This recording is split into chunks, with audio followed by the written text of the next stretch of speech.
Acts chapter 10. We finished up last time, remember, with Peter being at Simon the tanner's house. We talked a little bit about the life of a tanner and how it's considered to be an unclean life because they deal with the dead animals and the skins of dead animals. It's not a place where people really want to go or hang out because it's going to smell bad, and the chemicals and things that they use and all that kind of good stuff. But this is the place where Peter is staying.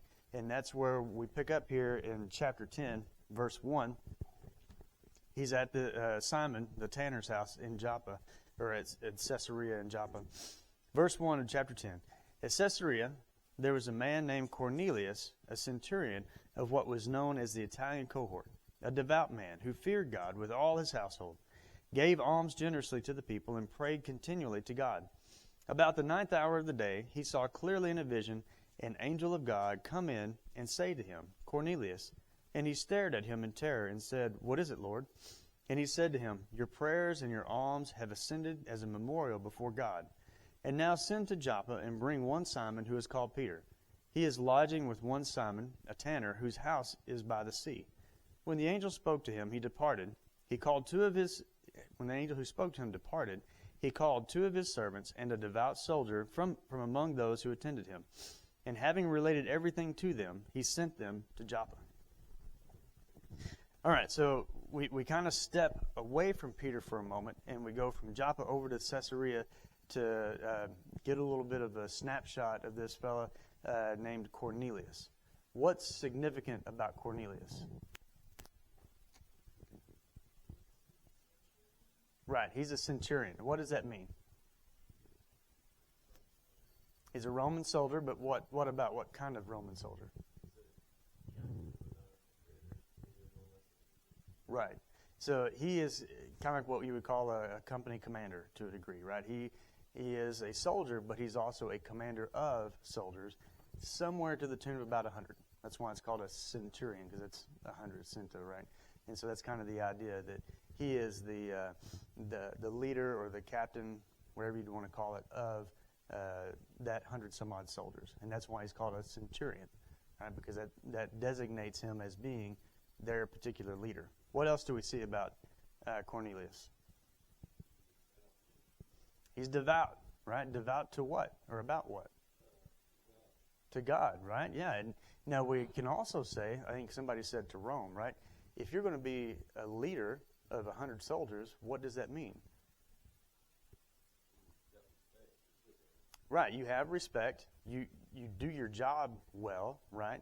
And there's got to be a certain amount of loyalty to Rome, right? So this is a guy who's not flighty, who is respectable, who has, they didn't just appoint people to be leaders just because, right? And we get the idea, especially as we read more about what's going on here with Cornelius. It's not necessarily that he got that position because he's somebody's cousin or brother-in-law or whatever. But he's in that position because he can do that position, and he's a leader in a hostile territory. Because the Jewish nation, it was owned by Rome, but they were always watching for some kind of rebellion to come up, right? And we know that was kind of the issue because it's not much more than about 50 or 60 years later that we have the destruction of the temple by Rome because a rebellion rose up, right? And so they're still in kind of a hostile territory kind of a thing. So they have to have men who are capable, men who can do the job, men who are loyal, devout, if you will, also to Rome and to Rome's cause. And then it also gives us a different aspect of his devotion, I guess you could say.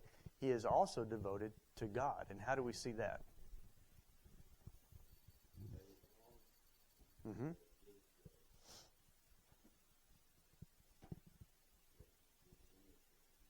Mm-hmm. So he gives generously in his alms, right? So he's giving, and it's not just to we're just going to give to the Roman citizens, right? He gives to the Jewish people, right? And he's known among the Jews, as it says there, as one who gives generously to them, that cares about what's going on in their lives. It cares about their struggles. It cares about what's happening to them, right? And so they see that he is in a sense, you could say he is a compassionate man because he recognizes their struggles and he does something about it. He's generous in giving, to help with whatever's going on, right? What else does he do to show his devotion to God? He prays, right? Prayer is such a huge aspect, or it should be a huge aspect of our everyday life, that we have the opportunity to seek God in prayer, to have a conversation with him. And Cornelius, recognizing God, so he has the understanding, he has the faith, he seeks out God in prayer, and it says he prays continually. Now, that doesn't mean, obviously, he's walking around 24/7 praying, but he's praying on a consistent basis, right?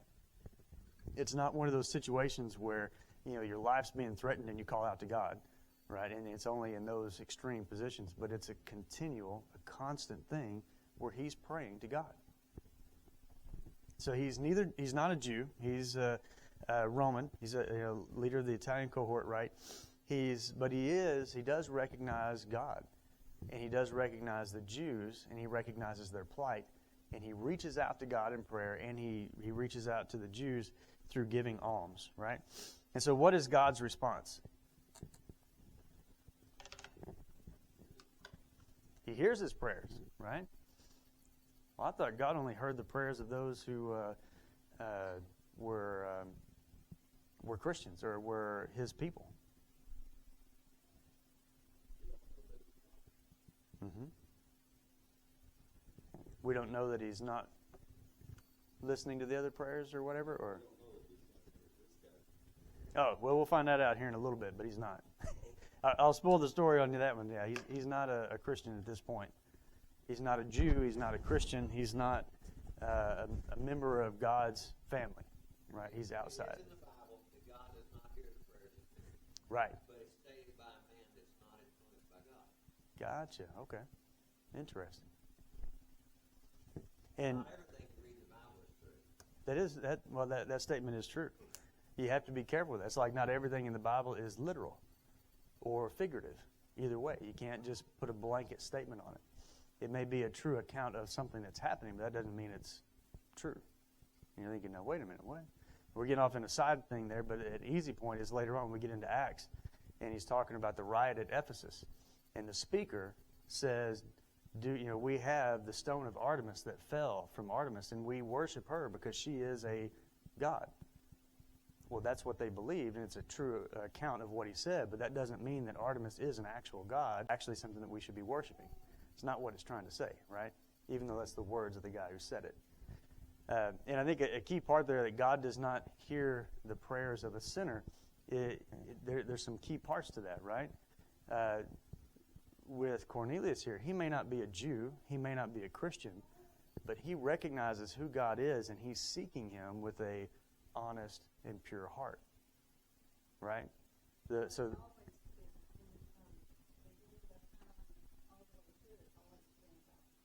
Yes, ma'am.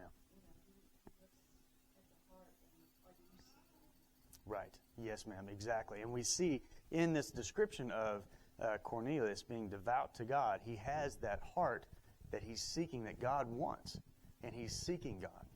He's seeking out for him, right?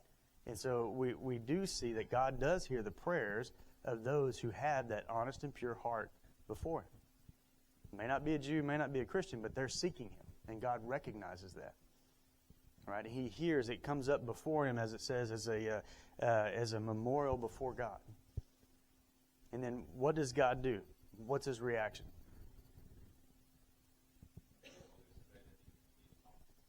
Yeah, right? He helps him out. So he heard the prayer, and then not only is he hearing his prayers, but he also answers the prayers. We don't know what his prayers are. We really don't know because he doesn't tell us. But regardless of what the prayers are, God knows what he needs. And so God sets it up so that he gets what he needs. Similar for us, we may be praying for stuff or whatever is going on, but God's going to give us what we need, right? And in particular, in this case, he's praying to God, and then God sends him what? An angel, right? And apparently it was just a nice, friendly angel, right? What was his response when the angel showed up? Terror, right? Many, many, many times when we see the description of angels, fear is involved, right? Terror, fear is involved. And so we see that in this instance here, it's the same situation. And it inspires fear and terror in Cornelius. And so the angel comes about, and he tells Cornelius that his prayers have been heard, and then he tells him that he needs to send to get Peter from Simon the tanner's house, or get Simon from Simon the tanner's house, right? And then he will be told by Peter what to do. So we have really some significant things that are happening here, right? We've got prayers being listened to by God from someone who's neither Jew nor Christian, and we have an angel being sent to him by God, right? A messenger of God, an angel, who is neither Jew nor Christian. And then the angel tells him to go get Peter. So then, verse 7, that's what he does, right? He gets 3 men, 2 servants, and 1 soldier, and sends them to go pick up Peter from Simon the tanner's house over in Joppa. So when we look, go ahead. Are we led to believe that the Jews wrote the opinion that they were the only ones that knew God, and anybody that thought this or that, like they were just mistaken? There's just no way. They were the only ones that were God's nation and people, and so they were the only ones that, if you will, would be going to heaven. They're the only ones that were right with God. Everyone else was not, and there was no hope for anyone else. That's not 100% accurate, though, from what the Bible teaches us, but that was kind of their opinion and their view. You know what I mean? And with the Jews, you could become a Jew. You could become, a proselyte, if that's the right word. You could become one of those, through them by hearing about God and going through the whatever rituals that they had to become a Jew, but you would never be a native-born Jew. And so there was a struggle there. And anyone that was outside of Judaism was considered unclean, all those kind of things, which is what we'll get into here in just a minute. But they were considered as basically those who were not accepted by God. So they would fall into the class of what we might call, or that they would call sinners, because they just looked at them as a class of people, not as individual hearts and as individual souls seeking God or not seeking God. All right, so now we get into verse 9 here. And we'll go down, 9 through, I think, 16. The next day, as they were on their journey and approaching the city, Peter went up on the housetop about the 6th hour to pray. And he became hungry and wanted something to eat. But while they were preparing it, he fell into a trance and saw the heavens opened and something like a great sheet descending, being let down by its 4 corners upon the earth. In it were all kinds of animals and reptiles and birds of the air. And there came a voice to him, "Rise, Peter, kill and eat." But Peter said, "By no means, Lord, for I have never eaten anything that is common or unclean." And the voice came to him again a second time, "What God has made clean, do not call common." This happened 3 times, and the thing was taken up at once into heaven.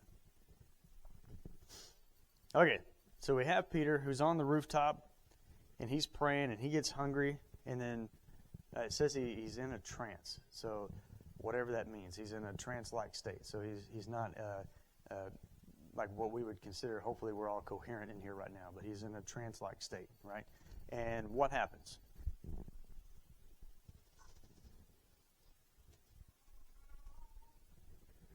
He has a vision, right? What is the vision?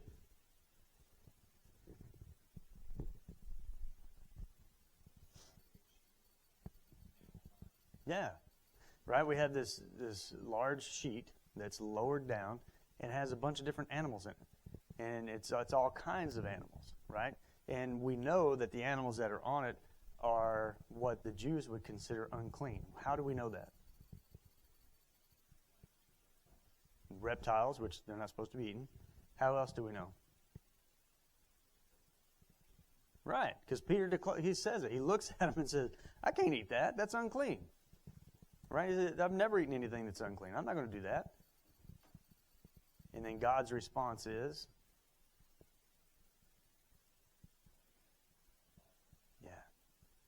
God says, if I call it clean, you don't have the authority or the position to call it unclean. Yeah, I know, right? He's the one who made the law to begin with, who handed it down to him, right? And so kind of helps us recognize here the authority position, right? God is the one in authority, so he's the one who says, all right, at this time, this is unclean, you can't eat this. But he's also the authority to come back and say, okay, now pull that law away. So it's not Peter, it's not Paul, it's not any one of us that are removing or changing how the law is. It's God himself, right? And that's a key point also to remember when we're looking at the old law versus the new law, the old covenant versus the new covenant. It's not that man is doing this, but it's God who's done it, and it's God's authority to do it, right? He can say what is and what isn't, because that's within his authority, his position to be able to do.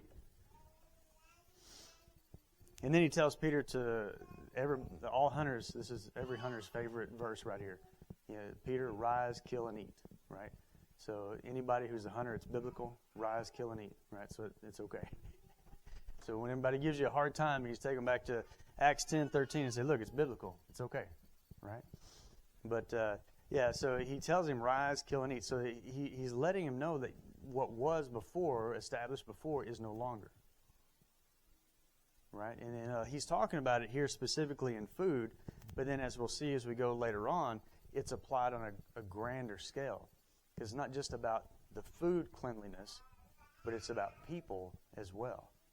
So as we'll get into later, Cornelius would have been considered unclean because he's not of the Jewish nation. He's not a proselyte. He's not anything with the Jews.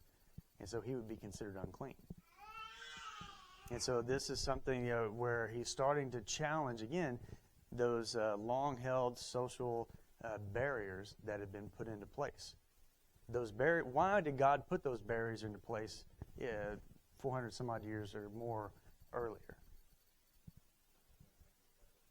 Yes. He needed his people to be specific, special, select, set apart, right? Holy, sanctified, all those big words, right? He had his rules and his laws and his ways specific to keep his people set apart so that they wouldn't mix and mingle with everybody else. Right, a couple of weeks ago, we studied about Ezra in our leadership group out there. And in that situation, there were some who had intermarried with some of the folks around. And in that intermarriage, they had even to the point of having children. And when Ezra found out, then he called everybody together and said, hey, it's God's law. You need to put the wives and the children away. And so a big portion of them did. And you think about that's tough, right? And especially when we think about it as we're looking at it from our perspective today, it's like, no. But God's law had a particular purpose and reason to keep them holy, keep them set apart, right? And it was very, very, very important. And now God's saying in his authority, he's taking that away. But that's going to be hard for him to swallow. It's not going to be easy. A complete change of how they viewed the world, right? So they can no longer view the world as Jew and Gentile. Can no longer view the world as, whatever your nationality is or your race, your ethnicity, none of that. That's all gone. And that's a big piece that God's showing them here. This may be reverse engineering in some, but to me, the Old Testament, the law proves that God is God and that he sets the path and the plan in a way that always points towards Jesus as the way and the answer. There's no happenstance to this. Right. So it almost edifies and glorifies God at the beginning. Right. Mm-hmm. It's not that they're special as much as it's the force of proclaiming the way that we move forward. Right. Yeah, the law and the Jews and the whole thing is all a part of God's plan to bring Jesus, which he says many times was before he ever even founded the earth. Before anything ever got started, that was the plan. And the law was a part of his plan. Like you said, points to his control, his deity, his special position, right? Because it is a part of his plan, and it all points to Jesus. That's where it all points to. That's the direction that he's trying to direct the mindset of man. For us, it's kind of easy because we're on this side of it. So we can look at it in history, and we can look at it through here and go, oh, yeah, this is how it points to Jesus. This is how it points to Jesus. This is how it points to Jesus. When you're living it right in the middle of it, it's harder to see. right? 20 years from now or 50 years from now, people will look back on the things that are happening right now, and they'll say, "Man, why didn't they encourage Elon Musk more, or why didn't they stop him?" Well, because we're living it. It's hard to see what the future things are going to be when you're right in the middle of a thing, right? But here we can look back and see God's plan as it comes through. And then for us, like for them, it was a faith in God and His Word and what's going on to make those changes. And then for us, it's our faith in Him to surrender to Him, to give our lives to Him, and then to know that He is coming back.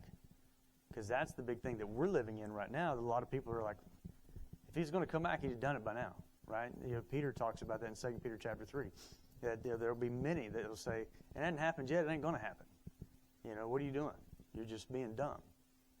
No, we're not being dumb. We're being faithful to a God who is faithful. We're putting our hope and our trust in Him because He is faithful and He will return.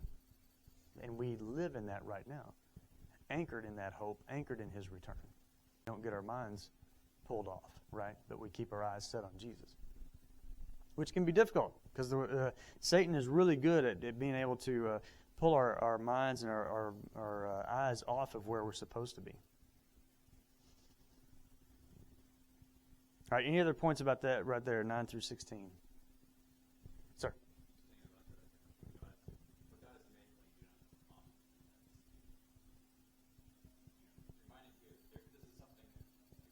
Yeah.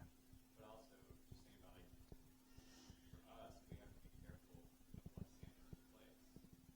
Because the Pharisees called Jesus unclean. Right. And the apostles. Right. Absolutely. Yeah. No, yeah, that's a really, really good point.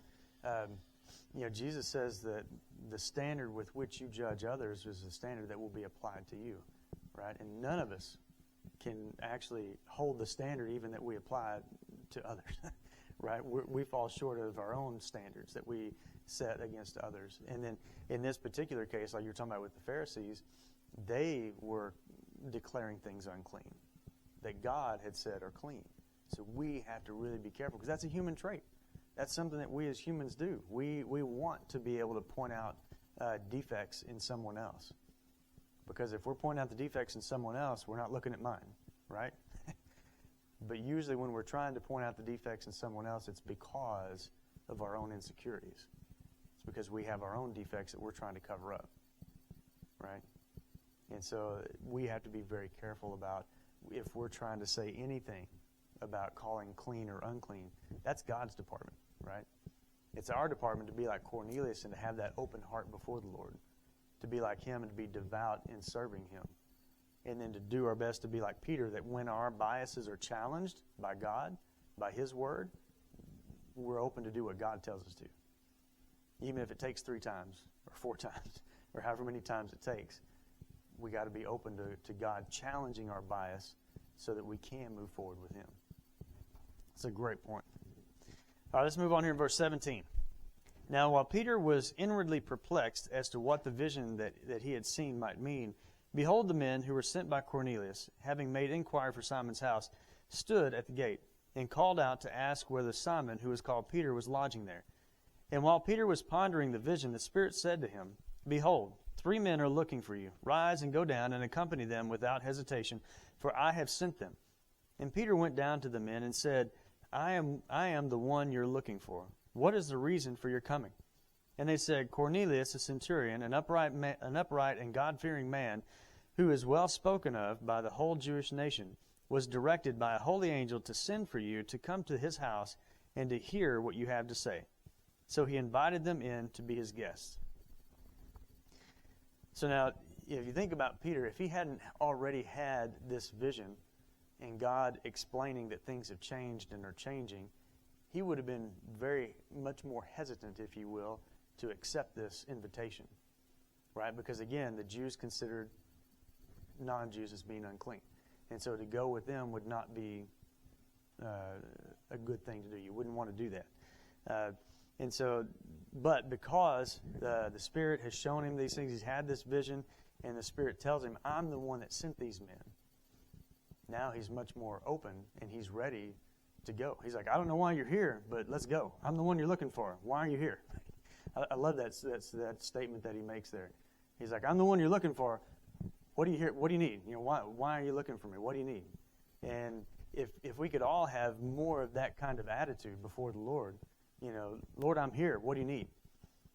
Lord, I'm here. What do we need to do? How can I be of service? What do I need to be about?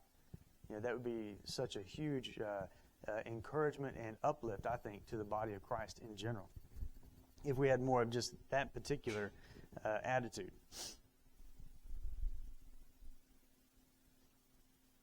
And I want to point out, too, the importance of the role of the Spirit in all of this, similar to like what we saw with the Ethiopian eunuch, right?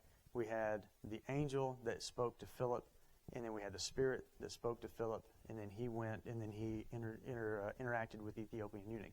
And here we have the angel that's speaking to the centurion, to Cornelius, and then we have the Spirit showing things and speaking to Peter, and then the Spirit telling Peter again to go with these men.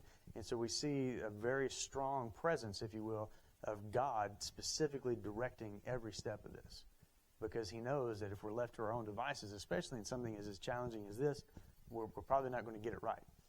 But when we have the Spirit of God and an angel of God who inspires terror inside us to say, hey, this is what you need to do, it's like, okay, let's do that. And that's what they step into and what they go do. All right, let's go on for, verse 23 on to about verse 29, I believe. The next day he rose and went away with them, and some of the brothers from Joppa accompanied him. And on the following day they entered Caesarea. Cornelius was expecting them and had called together his relatives and close friends. When Peter entered, Cornelius met him and fell down at his feet and worshipped him. But Peter lifted him up, saying, Stand up, I too am a man.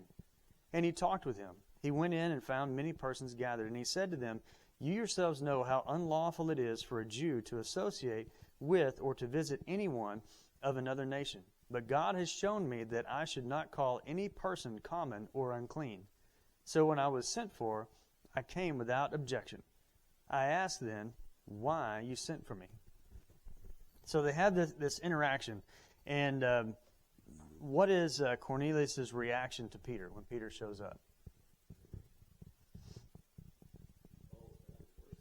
He falls down to worship him, and then Peter extends his hand for him to kiss the ring, right? No, he doesn't. He doesn't accept his worship, does he? Why? Yeah, because Peter says, I'm a man just like you. Similar to like what we see in Revelation when John, he's receiving all of these things, and an angel shows up, and he falls down at the feet of the angel. And the angel's like, do not do that. I'm a fellow servant to the Lord just like you. Right? And again, so like with Cornelius here, Peter is saying, you don't worship me. You don't worship a man. You don't worship an angel. You worship God and him alone. Right? In that one little act of him saying, no, you don't worship me. I'm a man too. That should resonate throughout all of Christianity. That we don't worship man. We don't worship the things made of man. We only worship God. But many, many times. Go ahead. Yes, sir. You're fine. Yeah.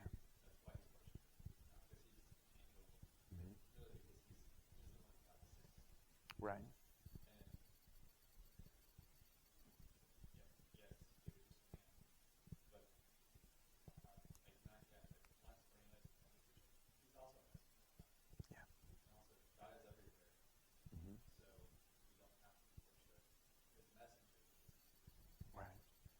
Roger, that's a great point. Why would we worship the messenger when we can worship the God who is right here? He's all over. That's a great point. Yes, sir. And it is true. I mean, if you think about it from Cornelius' perspective, if he's raised in the Roman ideology, those who are your leaders, you worship them similarly like you would a God, right? And so he has had this interaction with the God of heaven whom he doesn't understand. But God sends him Peter, so it would make sense from his point of view, from his life and where he has been trained and brought up to worship, this messenger that God has sent to him. But, Peter stops that. And it's a good point for us to recognize that we don't worship man. We don't worship the messenger. We worship God. Right? We take the message that he has given us and we worship the one who originated the message. And that's who we worship, him and him only. All right, any other last minute points on this section right here? I was just thinking about Cornelius and his wanting to find God or understand that yearning, that whatever that sense of loss, that sense of need, that Mhm. I think, I could relate to that at one point in time. Yeah. I think there's a lost world out there that's searching yearning. I can read on a little bit, but you get on there a little bit after Peter describes it. Mhm. After you see how the Holy Spirit descends. Yeah. Like, you just got to give the message. Right. It'll take care of it. Let God take care of it. Yeah, exactly. And it is, so true. There's a whole world out there of folks who, similar to Cornelius, they're looking, and they're looking with an honest heart. And like Stuart said, we are God's messengers. Let's get the message out there to them and let the Spirit work on them to change their hearts and their lives. It's a great point. All right, anything else? All right, we'll pick up here next Sunday. Thank you.